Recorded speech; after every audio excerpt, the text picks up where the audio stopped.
every time we express the anger, the stronger it gets for the next time. And one time we're able to catch it and actually use this technique, it doesn't have that much control anymore. Namaste. The light in me honors the light in you. Anger. Oof. A big part of my healing journey, struggling with and healing anger. Do you know that for so long on my journey, I didn't know that my anger was anger? It wasn't until getting feedback from the people close to me that they're like, this is called anger. I used to say, no, I'm just frustrated. I'm just annoyed. I'm just mad about this. In other words, I was pointing the finger outside. And then the first step is actually labeling the anger as anger. Like, wow, I am struggling with my anger. Because unless you name it as that, we have a long way to go. So accepting this quality. And that's okay, because the quality isn't you. You are struggling with anger, but you are not the anger. Anger is like 10-year-old, 15-year-old, 20-year-old version of you who never got the love that they needed. Now, this version of you is locked away in a room inside of you, and it's screaming for help. That's how gentle we need to be with our anger.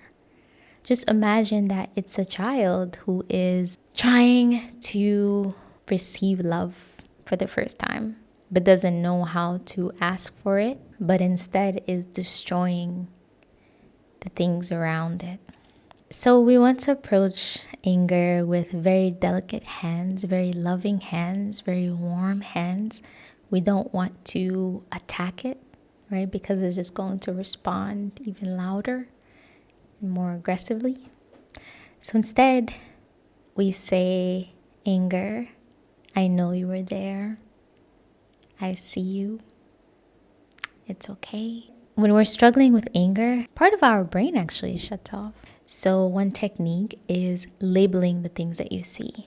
So turning on that right frontal cortex. So cup, table, desk. You want to turn on that part of your brain that can actually make sound decisions. So when the anger is arising, it feels impossible to do anything but express it. And then so much regret comes after that.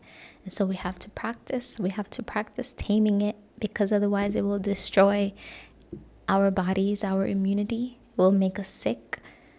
It will destroy the relationships that we have. And so we have to actively work towards healing it and transforming it, moving away.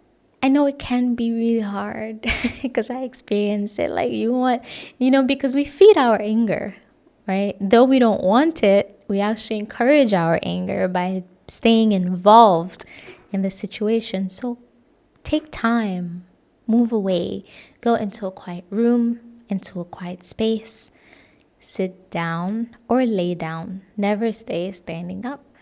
And then take really deep breaths.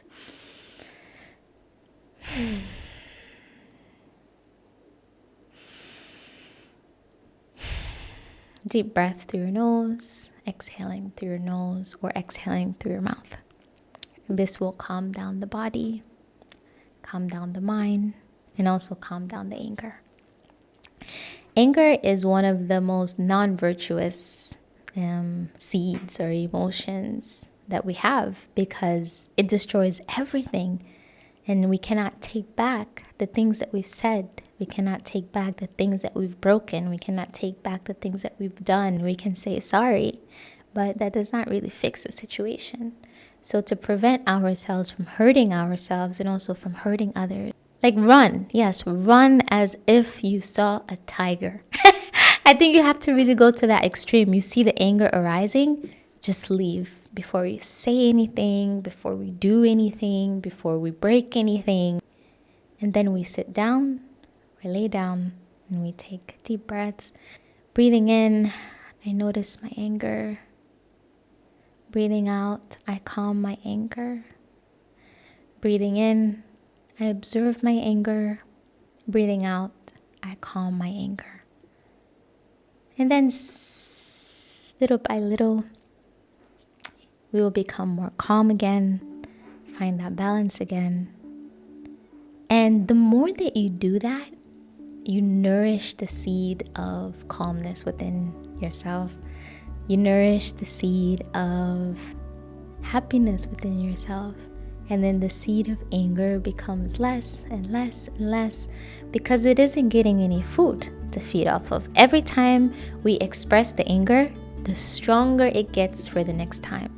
And each time, that one time you're able to catch it and actually use this technique, it becomes so much less strong.